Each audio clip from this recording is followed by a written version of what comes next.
suivi la lecture, je vais relire. La Bible dit, il partit de là, il s'agit de Jésus, et se rendit dans leur synagogue. Il s'y trouva un homme qui avait la main sèche. On demanda à Jésus, est-il permis de faire une guérison les jours de sabbat? C'était afin de pouvoir l'accuser. Il leur répondit, lequel d'entre vous, s'il n'a qu'une brebis, et qu'elle tombe dans une fosse le jour du sabbat, ne la saisira-t-il pas pour l'en retirer? Combien un homme ne vaut-il pas plus qu'une brebis? Il est donc permis de faire du bien les jours de sabbat. Alors il dit à l'homme, étends ta main. Il étendit la main et elle devient saine comme l'autre. Amen. La Bible parle de l'histoire d'un homme. La Bible dit que cet homme avait la main sèche. Et Jésus-Christ est entré dans la ville de cet homme. Et vous allez voir que le verset dit, au verset 9, on dit Jésus se rendit dans leur synagogue. Leur, c'était qui? C'était la synagogue du peuple auquel appartenait cet homme qui avait la main sèche. Et vous allez voir qu'avant qu'on arrive au verset 9, la Bible dit que les disciples de Jésus-Christ étaient en train de prendre à manger. Et comme c'était le sabbat, les hommes sont venus poser des questions. Pourquoi est-ce que le jour de sabbat, les disciples de Jésus-Christ vont couper à manger? Et ils ont essayé de poser plusieurs questions de doctrine au Seigneur. Et Christ alors va leur rappeler que la loi de Moïse avait dit que le pain qu'on mettait dans le temple, c'était un pain que personne ne pouvait manger. Vous savez qu'il y avait l'arche de Dieu où il y avait du pain qu'on mettait chaque matin et on retirait le pain. Et le sacrificateur était le seul à manger ce pain. Personne d'autre ne pouvait manger ce pain parce qu'il avait payé le prix en sacrifiant toute sa vie. Parce que vous savez, les nations, quand ils sont arrivés à Canaan, ils ont divisé. Chaque tribu, chaque famille avait sa portion de terre. Mais les Lévites n'ont pas eu leur portion de terre. Et la Bible dit que toute leur vie, c'était dans le temple. C'est-à-dire, quand tu naissais en tant que Lévite, tu ne pouvais pas faire des projets pour dire tu vas devenir docteur. Tu ne pouvais pas faire des projets pour dire tu vas devenir avocat. Ton projet, c'était de devenir sacrificateur. Est-ce qu'on se comprend? Et tes enfants allaient vivre dans la même maison qu'on appelle le temple de Dieu. Il n'y avait pas bois de nuit là-bas. Il n'y avait pas cybercafé là-bas. Il n'y avait pas jambon là-bas. Il n'y avait pas caviar là-bas. Parce que ta maison, c'est dans le temple de Dieu. Et la Bible dit parce qu'ils avaient sacrifié leur vie, ils avaient le droit de manger ce qui appartenait à Dieu. Je veux dire à tous ceux qui sacrifient leur vie pour le Seigneur, Dieu n'est pas ingrat. Tu mangeras ce qui appartient à Dieu. C'est pourquoi ne vous précipitez pas à parler d'un homme ou d'une femme de Dieu. Vous êtes loin d'imaginer les sacrifices que les hommes ou les femmes de Dieu font pour le Seigneur. Il y a des choses, toi, tu peux faire. Mais quand un homme de Dieu s'amuse à le faire, c'est fini. Regarde le nombre de fois où tu t'es mise en colère. La terre n'a pas tremblé, tu es encore là. Mais Moïse s'est mis en colère ne serait-ce qu'une seule fois. Il a sacrifié 40 années de sa vie pour voir Canaan. Mais à cause d'une simple colère, si on peut appeler ça ainsi, Dieu dit tu n'entreras pas à Canaan. Parce que tu m'as vu, tu m'as entendu, tu sais qui je suis. Pourquoi est-ce que tu as laissé la colère te toucher? C'est pourquoi je veux vous dire ce soir, votre désir et votre cœur doivent soupirer afin de soutenir les hommes et les femmes de Dieu. Parce que Dieu ne leur laisse pas de cadeaux. Tout le monde me comprend? C'est pourquoi quand tu entends qu'un homme de Dieu est en train de faiblir, ne prends pas ton téléphone pour appeler quelqu'un. Appelle le téléphone de tes genoux et prie pour cette personne. Vous de Dieu, vous êtes d'accord avec moi? Ah, les gens n'aiment pas ça. Ils disent, non, c'est là, c'est de quoi ils parlent. Non, nous, on doit mettre les poings sur les îles. Là. Non. Moi, je suis un homme de caractère, je suis une femme de caractère. Moi, j'aime les poings sur les îles. Attention. Un sacrificateur est un sacrificateur. Je ne sais pas pourquoi Dieu me dit de te dire ça. Mais ton désir, c'est de soutenir les hommes et les femmes de Dieu. Prie pour eux. Prie pour eux. Et c'est ce message que Christ est en train de donner à ces hommes. Il dit, vous ne savez pas combien de temps les disciples sont restés sans manger. C'est vrai, c'est le sabbat. Mais ils ont marché de ville en ville afin d'aller annoncer l'évangile à vos familles dans d'autres villages. Ils ont le droit de manger quelque chose. Là n'est pas ma prédication. Nous allons avancer. Et la Bible dit, voilà ce qui va se passer. Ces hommes avaient posé tellement de questions à Jésus-Christ que Jésus a décidé d'aller dans le temple de ces gens-là. Et la Bible dit, il entra dans leur synagogue. Et la Bible dit que quand Christ est entré dans cette synagogue, mes amis, la synagogue, c'est l'église d'avant, c'est le temple. Ça, on se comprend. C'est là où on partait prier, c'est le lieu de prière. Et la Bible dit que Jésus-Christ rentre dans le lieu de prière et il trouve un homme qui avait la main sèche. Dis avec moi la main sèche. C'est-à-dire cet homme était dans le temple de Dieu. Christ n'a pas trouvé au bord du chemin. Vous êtes d'accord avec moi? Christ ne l'a pas trouvé au marché. Il ne l'a pas trouvé là où on vendait les pigeons, mais il l'a trouvé dans le temple de Dieu. Et cet homme avait la main sèche. Et regardez, quand Jésus-Christ l'a guéri, la Bible dit que l'autre main est devenue comme la précédente. C'est-à-dire, il avait une main qui fonctionnait bien et une autre main qui ne fonctionnait pas bien. Est-ce que tout le monde me suit? Et cet homme, malgré ça, il était dans le temple de Dieu. Laissez-moi vous dire, ce n'est pas parce que tu vas dans le temple de Dieu, ce n'est pas parce que tu appartiens à une synagogue que tu es à l'abri des attaques du diable. C'est pas parce que tu vis dans la synagogue, c'est pas parce que tu passes tout ton temps dans la synagogue que tu te diras que la synagogue va mener tes combats pour toi. Tu dois te dire, mon devoir, c'est d'appartenir à la synagogue et d'afficher mon identité de la synagogue. Est-ce que quelqu'un me suit ce soir? Et la Bible dit qu'il était dans le temple, il avait la main sèche. Regardez, quand des personnes étaient malades depuis la naissance, la Bible prenait le temps de dire, malade depuis la naissance. Quand une personne était malade depuis un certain nombre d'années, parfois on parle de 18 ans, parfois on parle de 38 ans. Est-ce qu'on se comprend? La Bible précise le nombre d'années où la Bible précise si la personne était née comme ça. Mais concernant cet homme, la Bible ne dit rien. Vous dites que cet homme sûrement n'était pas né ainsi. Il avait eu l'habitude d'avoir ses deux mains qui fonctionnaient. Et il avait un travail.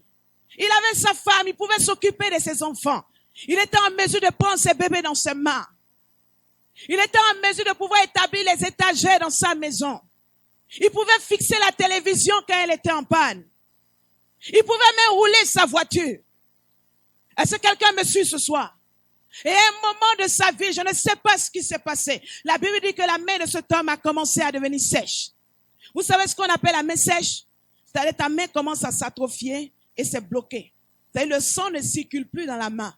Et comme le sang ne circule plus, tu ne peux plus faire les mouvements qu'il faut faire. Est-ce que tout le monde me suit? Et donc cet homme avait une main où le sang ne circulait plus. Et donc la main était bloquée, ne pouvait plus bouger. Et cet homme, sûrement qu'il avait été tellement habitué à aller dans la synagogue. Il avait été tellement habitué à jeûner. Tellement habitué à voir les sacrificateurs, à faire ses dîmes et ses offrandes, afin de redevenir l'homme qu'il était. Et que la guérison n'était pas venue. La Bible dit que cet homme était dans la ville. Il savait que Jésus était dans la ville, mais il n'est pas allé vers Jésus. Est-ce que tout le monde me suit? C'est pas pour rien que la Bible a donné l'introduction d'abord. Il y a eu un grand débat où Jésus-Christ a eu le temps de discuter. Cet homme n'est pas sorti de la synagogue parce qu'il ne s'attendait plus à rien. Combien sont les hommes et les femmes qui étaient tellement habitués à te sacrifier, à donner, à faire tout ce que tu pouvais, espérant que les choses allaient changer dans ta vie. Et comme ça n'a pas changé, tu n'y crois plus. Tu n'y crois plus. Mais tu ne veux pas quitter la synagogue parce que tu t'es dit au moins peut-être un jour Dieu se souviendra. Mais je ne vais plus parler à quelqu'un. Je ne fais plus confiance à quelqu'un. Ce Jésus-là, est-ce qu'il ne sait pas que je suis ici? Ce Jésus, il a dit qu'il est venu pour guérir les malades. Il sait que je souffre. Qu'est-ce qu'il fait dans les rues en train de parler de politique?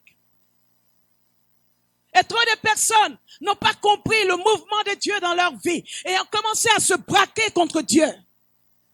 Seigneur, tu m'aimes, ça fait 5 ans, ça fait 3 ans, ça fait 2 ans que je viens à l'église. Rien n'a changé dans ma vie. Chaque jour, je suis là à l'église. Mais j'ai l'impression que le culte, c'est pour les autres. Que tu es là en train d'expliquer d'autres choses. Mon problème n'est pas ton problème, Seigneur. Et tu es dans cette salle ce soir, tu as donné des délais à Dieu. Tu as dit à Dieu, je te donne jusqu'à fin 2012. Si tu veux, je vais encore te donner un trimestre de plus. Mais si ça ne change pas, toi et moi, c'est fini. Tu es venu te dire ce soir, il a donné sa vie à la croix pour la Suisse. Et dans son projet d'amour pour la Suisse, tu es dedans. Les hommes ont essayé de bloquer Jésus-Christ dans un débat de doctrine. Mais Christ était entré dans cette ville à cause de ce tort. Je suis venu te dire que depuis le premier jour, une église a été implantée sur cette terre. Sûrement que c'est des années en arrière. Depuis qu'un jour, le nom de Jésus a été prononcé sur cette nation suisse. Et que ton chemin est arrivé dans cette nation. Laisse-moi te dire, Dieu avait un programme. Le programme de délivrer ta vie. Même si des années se sont écoulées. Même si tu n'as pas vu cette grâce. Laisse-moi te dire, tu as rencontré le chemin de Dieu. Tu ne sortiras pas la même personne. Je suis venu te dire ce soir. On La Bible ne précise pas pendant combien de temps Jésus-Christ a discuté avec ces hommes dehors. Sûrement qu'il a discuté pendant 3 heures, pendant 2 heures, pendant une journée. Mais laisse-moi te dire, quel que soit le temps que ça va prendre, personne ne peut changer le programme de Dieu. Tu me diras, mais Seigneur, je suis passé d'église en église. Il dit oui, il fallait que j'aie le temps de régler ce qui a réglé.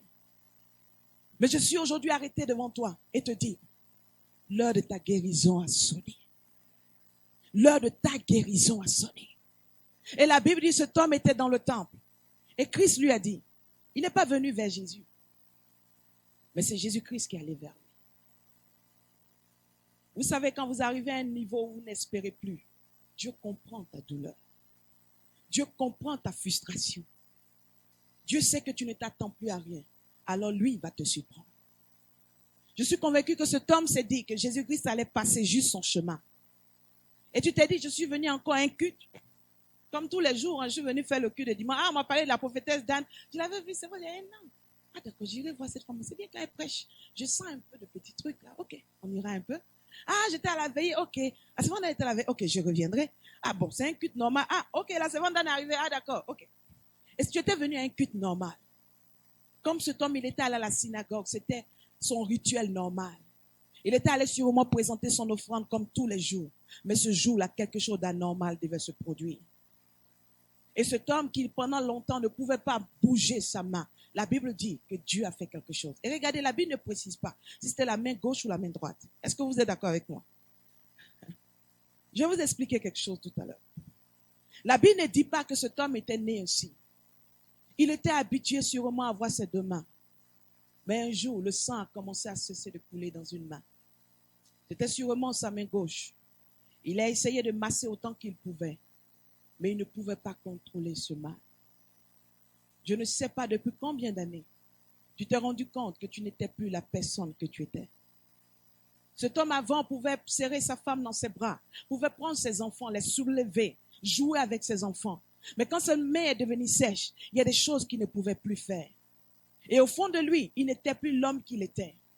Sûrement que quand ses enfants étaient à côté de lui, il n'était plus fier d'être le père parce qu'il n'était plus en mesure de faire ce qu'il pouvait faire.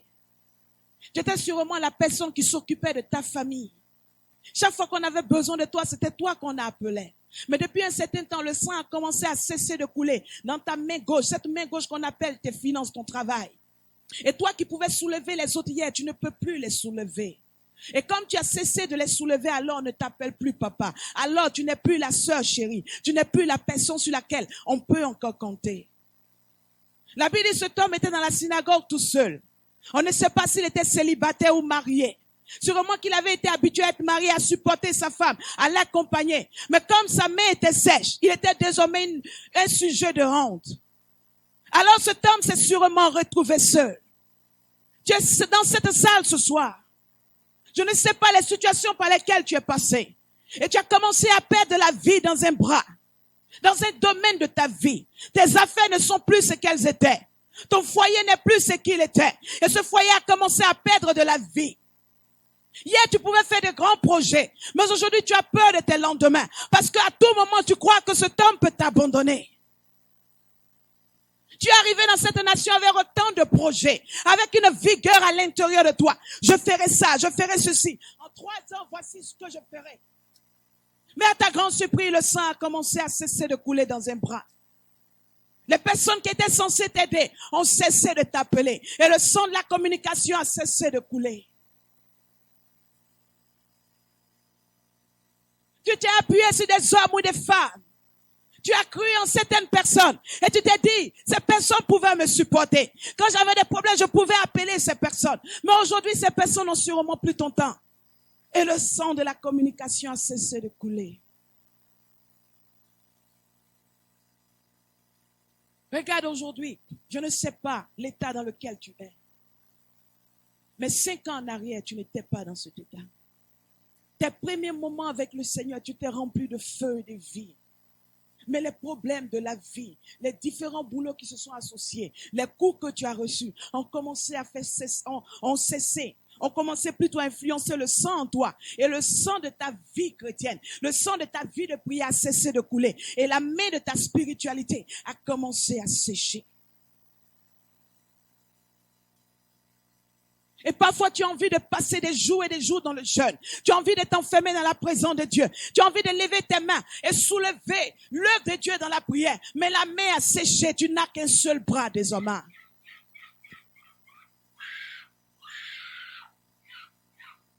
Je suis venu te dire ce soir, quel que soit le sang qui a cessé de couler, Christ est rentré dans cette ville pour toi. Seigneur, je connais les liens de ma famille. Je connais les malédictions que les démons ont établies dans ma vie. Je sais que dans ma famille, il y a des liens de sorcellerie. Il y a les liens de malédiction. Et à un moment donné, tu pouvais prier. Mais tu as été tellement déçu. Tu as été tellement prise dans le vent de tes activités que tu as été déconnecté. Et aujourd'hui, tu as envie de lever ta famille. Tu as envie de monter dans la prière. Mais tu n'arrives plus parce que la main a commencé à sécher. Cet homme avait envie de soulever, de tirer sa main, pouvoir prendre les paquets, mais il ne pouvait plus prendre les paquets. Je vais vous poser une question ce soir. Est-ce qu'avec une seule main, on peut soulever un paquet? Quand cet homme allait faire ses courses, il était obligé de demander à des gens de l'aider à transporter. Même pour déposer ses paquets sur les ânesses, il avait besoin que quelqu'un l'aide. Et aujourd'hui, tu ne peux plus faire ce que ton cœur désire. Tu as toujours besoin de quelqu'un pour t'aider. Et tu dis, c'est moi qui suis devenu comme ça. Et tu es devenu dépendant des autres. Dépendant de tes amis. Dépendant de tes copines. Toi qui avais appris à compter sur Dieu. Quand ça n'allait pas, tu étais dans la présence de Dieu. Mais aujourd'hui, quand tu as un problème, il faille que tu appelles tes copines. Tu es devenu dépendant de leur communication. Parce que la communication divine a séché dans le bras de ta vie spirituelle. Et aujourd'hui, quand tu regardes le lendemain, quand tu regardes ceux pour lesquels tu es arrivé dans cette nation, tu as tellement peur d'échouer que tu as commencé à compter sur un homme. Et tu te dis, cet homme-là, c'est lui la solution. Même s'il me demande de dévier un peu de la Bible, je vais le faire. Laisse-moi te dire, cet homme peut t'aider à soulever le paquet et mettre le paquet dans ta maison. Mais cet homme ne peut pas redonner de la vie à tes mains. Et tu seras tous les jours de ta vie dépendant de cet homme. Je vais te poser une seule question. Si demain matin, tu apprends que cet homme ne s'est pas levé de son lit, qu'est-ce que tu ferais? Cet homme a tous les moyens de te rendre prospère dans cette nation. Il a tous les moyens de changer ta vie, comme on le dit. Mais est-ce qu'il a le moyen de garantir que demain, il va se réveiller?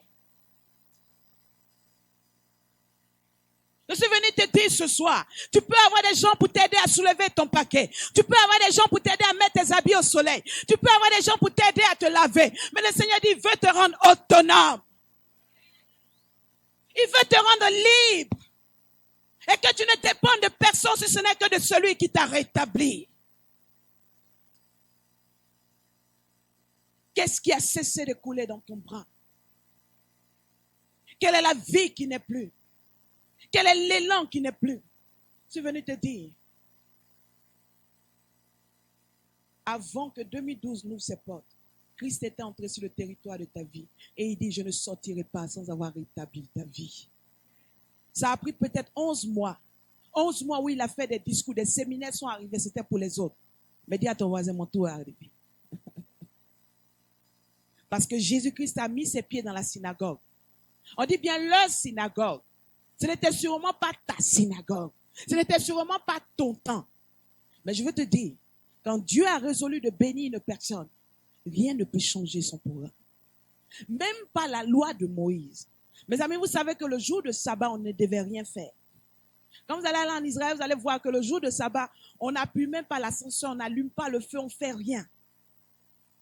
La loi de Moïse disait qu'il ne devait rien faire pour cet homme. Et sûrement que la loi du péché dit ce soir, Dieu ne doit rien faire pour toi. Parce que tu as trop péché. Parce que tu n'as pas été sincère. Parce que tu as posé des actes dont tu dois mériter. La loi de Moïse dit ce soir, on doit te lapider.